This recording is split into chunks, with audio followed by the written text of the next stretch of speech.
Hello, I'm going to try and help you get to inbox zero, perhaps more realistically, getting to inbox manageable. So unfortunately, email has become this sort of huge gorilla on our backs the whole time. So confession time, how many emails are in your inbox? But don't feel too bad. Here are the inboxes from a random faculty member, and she's got 12,500 in her Gmail box and another 7,500 in her Outlook box.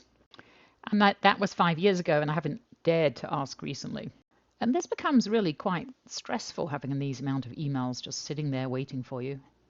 So why process your email?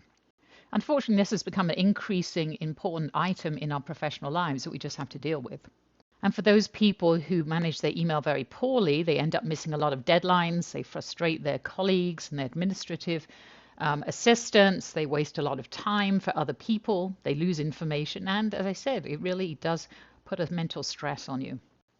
But a lot of folks say, well, I use it as my task list. How am I going to know what to do if I clear my inbox? But your email inbox actually makes a terrible task manager. It's not linked to any project involved. The task is often buried in the contents. It's not in the header of the message. It doesn't say when it's due. It doesn't say what priority it is for you to do it.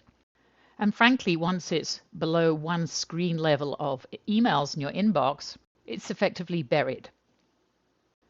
And what happens is you waste a lot of time opening and closing emails to see what you need to do and when you need to do it and trying to find the appropriate email. So the first thing you want to do to reduce your inbox is to reduce what's coming into it. Whenever there's an unsubscribe button on something that you really don't want to have or they're coming much too often, click unsubscribe.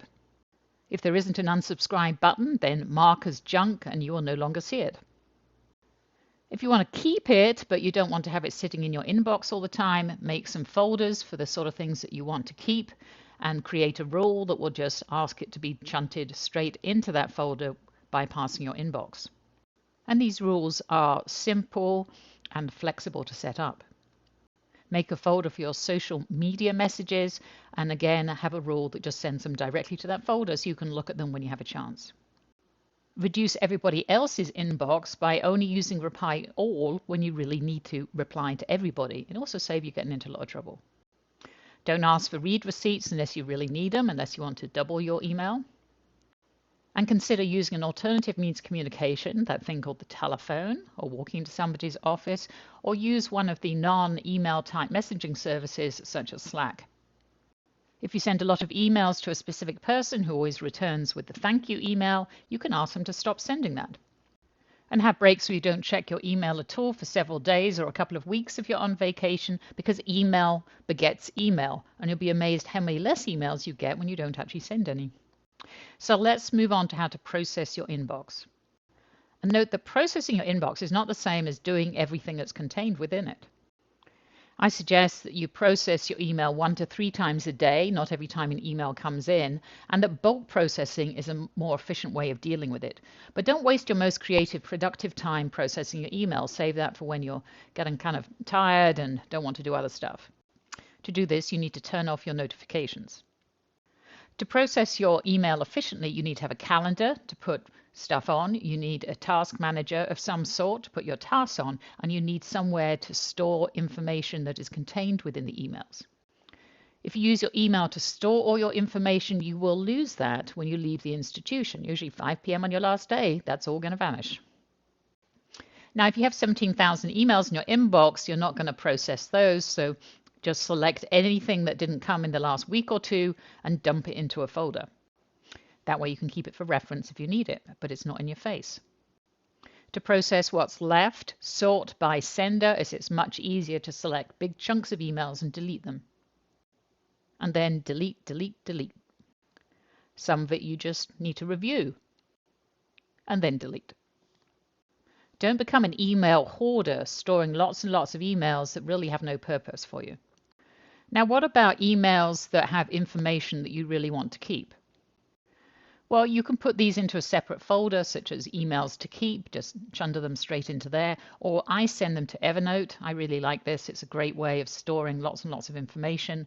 Not in your face, has great search systems. Microsoft OneNote performs a similar task. My personal policy is if it's going to take me less than 1 or 2 minutes to actually do what I need to from that email, I'm just going to do it. Anything that's really a task, put it onto your task manager. I use Todoist, but there's a bunch of good ones out there. Usually there's ability to send the email and its contents directly to the task manager, which will keep them there for you. Or many of them plug in to Microsoft Outlook and Gmail. You can develop your own rule, but I pretty much only keep things in my inbox I'm going to do within the next 1 or 2 days. Anything that's related to a meeting or some sort of a calendar event, just get it on your calendar. Have a separate folder for links for conference calls and doodles. What about emails that have attachments that you're going to want to keep?